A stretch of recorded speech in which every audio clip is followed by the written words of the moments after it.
Assalamualaikum warahmatullahi wabarakatuh.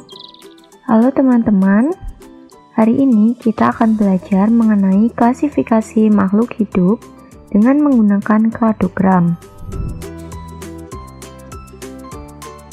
Tahukah kalian makhluk hidup yang ada di dunia sangatlah beragam, dengan berbagai karakter dan ciri yang dimilikinya. Oleh karena itu, kita perlu mengklasifikasikan dan menggolongkan makhluk hidup tersebut dengan aturan tertentu sehingga diperoleh persamaan hubungan kekerabatannya.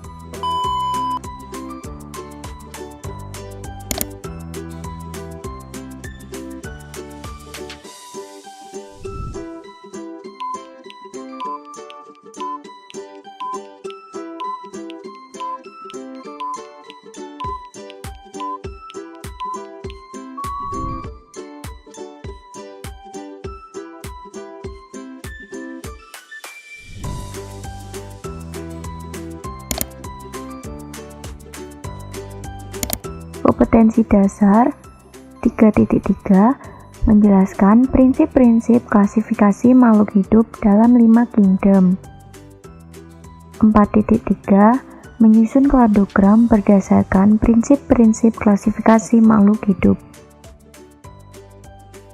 Sebelum dapat menyusun kladogram, kita harus mengetahui terlebih dahulu apa itu klasifikasi. Klasifikasi menurut Sulistiorini 2009 merupakan pengelompokan makhluk hidup dalam takson melalui pencarian persamaan dalam keanekaragaman.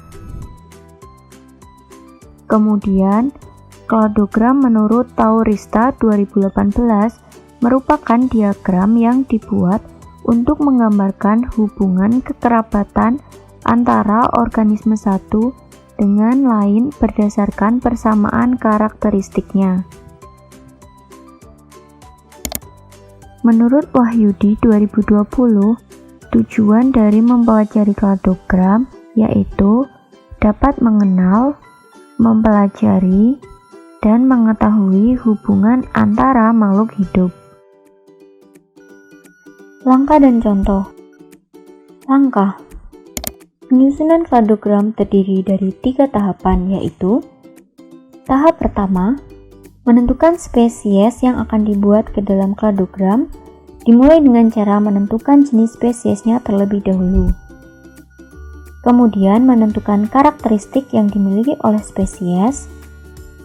Setelah menentukan spesies dan karakteristiknya, maka dibuatlah tabel karakteristik.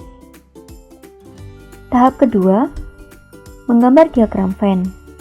Setelah spesies dibuat ke dalam bentuk tabel karakteristik, maka tahap selanjutnya membaca hasil dari tabel karakteristik yang ada.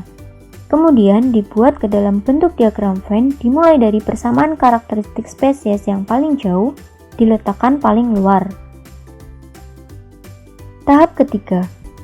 Setelah melalui beberapa tahapan yang ada, barulah dari diagram Venn dirubah menjadi kladogram dengan cara menarik gambar panah ke kanan dengan keterangan semakin ke kanan, semakin dekat pula kekerabatan spesies yang dibuat. Contoh. Tahap pertama, menentukan spesies.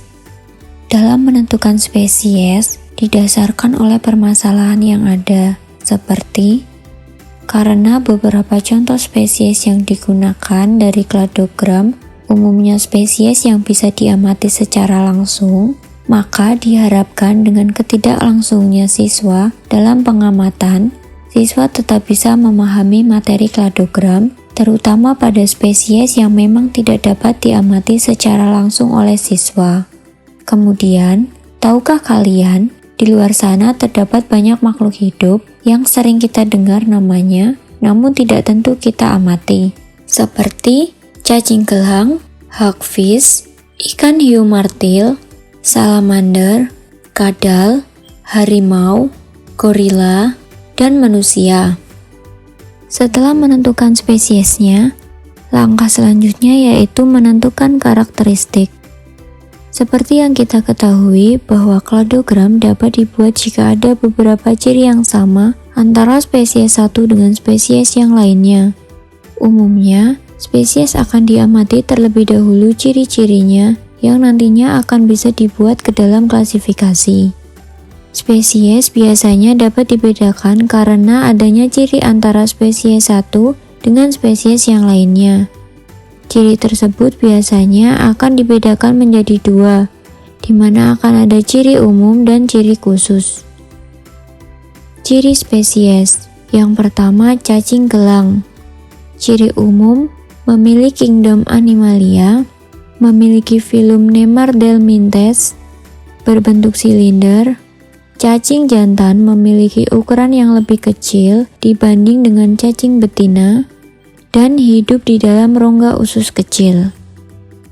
Ciri khusus, memiliki mulut yang terdiri atas 3 buah bibir.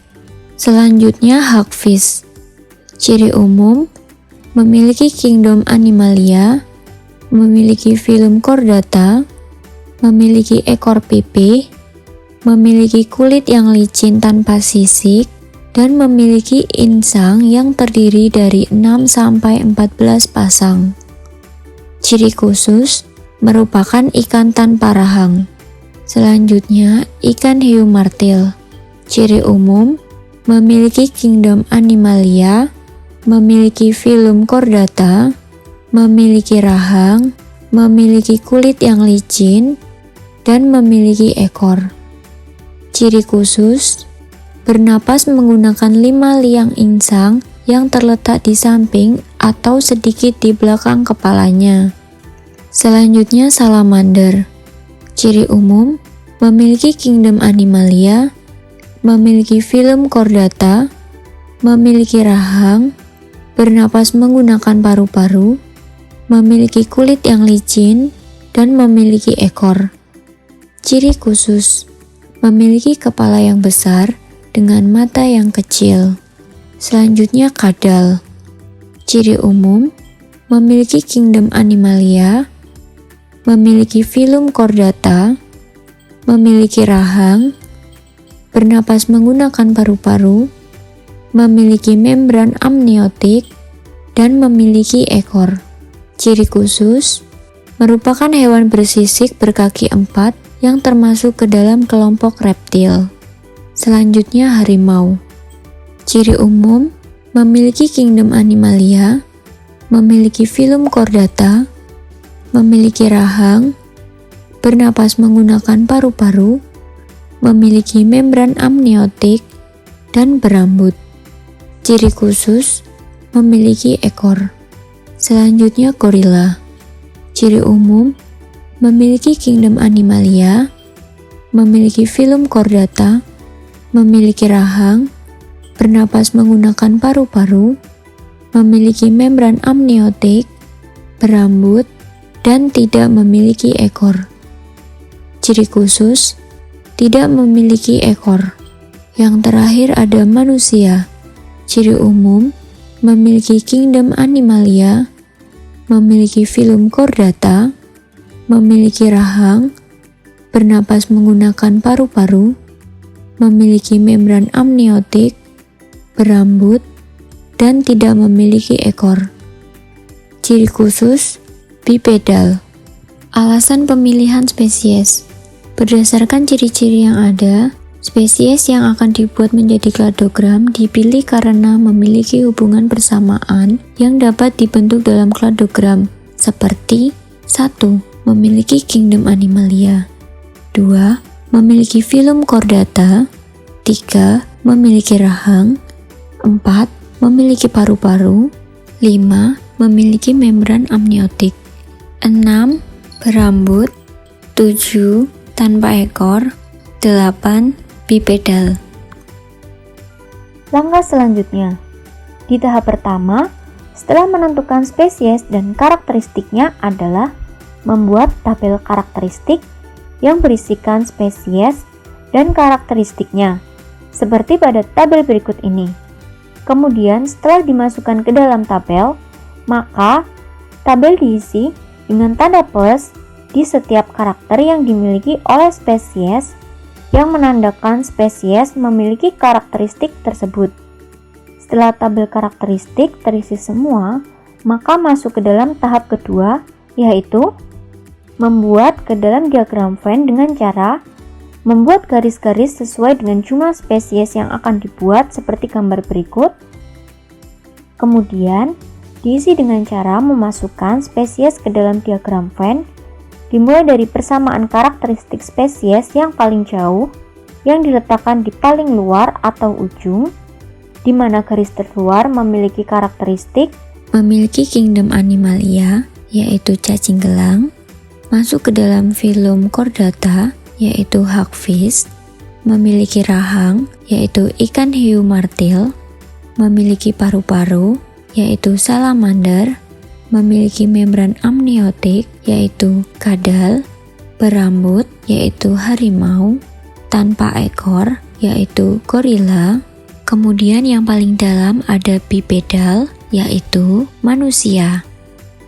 Masuk ke tahap terakhir, yaitu tahap ketiga, di mana pada tahap ini kita akan merubah diagram Venn ke dalam bentuk kladogram dengan cara menarik garis panah ke kanan, kemudian memasukkan karakteristik dan spesies, dimulai dengan karakteristik yang paling jauh atau bagian sebelah kiri ada Animalia, yaitu cacing gelang, selanjutnya Chordata, yaitu hagfish, kemudian berahang, yaitu ikan hiu martil, lalu ada paru-paru, yaitu salamander, kemudian memiliki membran amniotik, yaitu kadal, lalu berambut, yaitu harimau, selanjutnya tanpa ekor, yaitu gorila, dan yang paling kanan atau yang paling ujung ada bipedal, yaitu manusia.